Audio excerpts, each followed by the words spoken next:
जब आपको बेचैनी होगी, जब जरूरत होगी, जब घुटन होगा, जब आपके अंदर कोई आवश्यकता होगी, तो उस एहसास से जगती है। पता आपको कब कब माता जी को जगा लो? बेचैनी हो। जहां बेचैनी हो, घुटन हो, आपकी कल्पना शक्ति की तरीके से ही माता जी आपके हृदय में निहित होती है। हमारे अंदर जो कल्पना शक्ति है वो माया तत्व हमारे मन में विद्यमान होता है।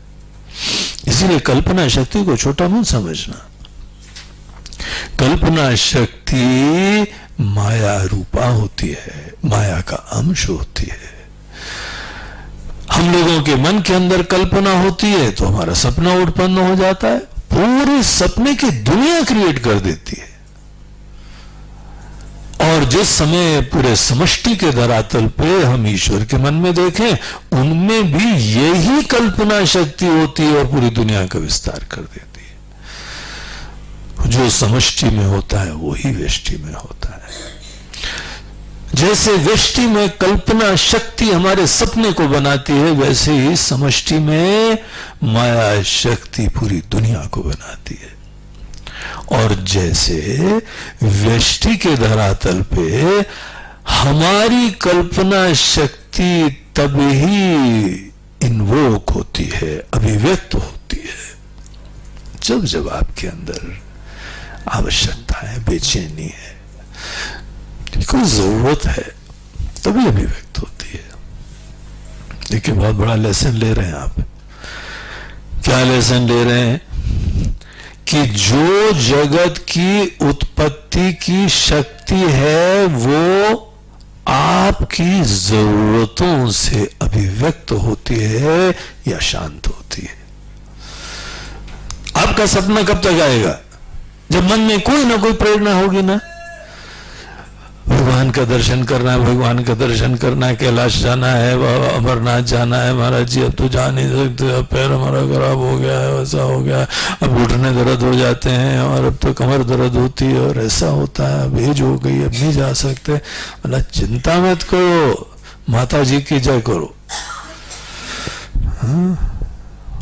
जय माता दी, जय माता दी करते जाओ, पौड़ी पौड़ी चढ़ते जाओ, है ना। देखो, सोच भी लो कि हमको जाना है और रात को अमरनाथ भगवान वहीं तुम्हारे घर में आ जाएंगे। होता है ना।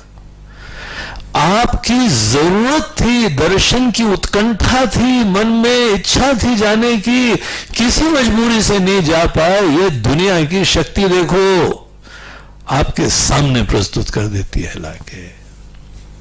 तो माया शक्ति का इन्वोकेशन, माया शक्ति की अभिव्यक्ति आपकी अपेक्षा आवश्यकता से होती है। इसको दूसरे शब्दों में कहा जाता है, हमारे संकल्पों से माया शक्ति जगा करती है। वो माया शक्ति जो पूरी दुनिया का सृजन कर देती है, प्रस्तुति कर देती है, संचालन करती है और विनाश भी करती है। ये जगत की उत्पत्ति, स्थिति, नाश, इन सब में जो है ना, ब्रह्मा विष्णु महेश में चेतना कॉमन चीज होती है। और डिफरेंस पता क्या होता है? एक में ईश्वर उत्पत्ति की शक्ति से युक्त होते हैं, दूसरे में भगवान विष्णु में वही माया शक्ति जगत की व्यवस्थापन करने के संकल्प से युक्त होती है, तीसरे में वही ईश्वर रहते हैं लेकिन माया शक्ति विनाश मृत्यु के संकल्प से युक्त होती है। और वो मृत्यु ऐसा भी नहीं है कोई निष्ठुरता वाला होता है। जब माता जी करेंगी तो फिर वो ऐसी तो मृत्यु कर ही नहीं सकते जहां पीड़ा हो। मृत्यु तो एक नए अध्याय का पूर्व सोपान होता है।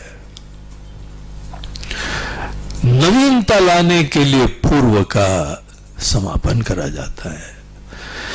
कली को जब फूल बनाना होता है तो कली खत्म होती है, तभी तो फूल बनता है ना। तो ये माता जी एक चीज का विनाश कर देती है, और आप जब तक रो तब तक फूल खिल जाता है, दूसरी चीज प्रस्तुत हो जाती है। तो यहां पे ईश्वर एक ही रहते हैं, सच्चिदानंद स्वरूप भगवान एक ही रहते हैं, लेकिन माया शक्ति के भेद से ही ब्रह्मा विष्णु महेश उनको नाम दिया जाता है। ब्रह्मा विष्णु महेश तीन भगवान नहीं है, एक ही ईश्वर के तीन कार्य नाम है। जब वही ईश्वर निर्माण करने के लिए प्रवृत्त होते हैं तो ही ब्रह्मा जी कहलाए हिरण्यगर्भ सृष्टा है, प्रथम ज। वही जब सब चीजों का धर्म की स्थापना करते हैं, व्यवस्था करते हैं, तो हम उनको भगवान विष्णु की तरह से देखते हैं। और एक जब विनाश करते हैं तो महादेव जी की तरह देखते हैं। तो ब्रह्मा विष्णु महेश किसकी वजह से? वही शक्ति की वजह से, आदि जगदम्बा की तरीके वजह से है। उनकी कृपा से ही ये उत्पत्ति स्थिति नाश हो रहा है। सब चीजों की उत्पत्ति स्थिति नाश ये केवल शक्ति की वजह से हो रहा है, उनकी वजह से। इसीलिए हम लोगों के देखे पूर्वजों ने सदैव उनको साथ रखा, मां को। ब्रह्मा जी के साथ सरस्वती जी, चलाने के लिए तो लक्ष्मी जी होनी चाहिए, और विनाश के लिए जो है वह प्रचंड और विकराल रूपा दुर्गा माता होनी चाहिए। तो इस तरीके से वो शक्ति के ही भिन्न भिन्न रूप है और सब चीजों से आशीर्वाद देती है।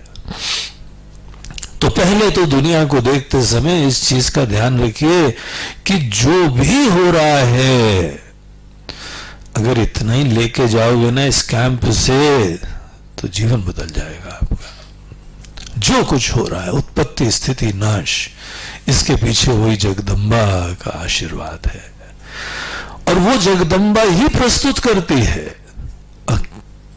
कब प्रस्तुत करती है? जब आपकी जरूरत होती है। और प्रत्येक जगत की प्रस्तुति के पीछे केवल आपका हित ही उनके दिल में होता है। कई बार हमको समझ में नहीं आता है, कई बार हमारे जीवन में ट्रेजेडी होती है, अनेकों आदमी लोगों की मृत्यु होती है, बीमारी होती है, हमारा व्यक्तिगत लॉस होता है। लेकिन अगर आप थोड़ा तटस्थ होकर व्यापक दृष्टि से देखो, सदैव उसमें अच्छा होता है। थोड़े दिन बाद पता लगता है। जैसे हम लोगों के प्रेसिडेंट अब्दुल कलाम जी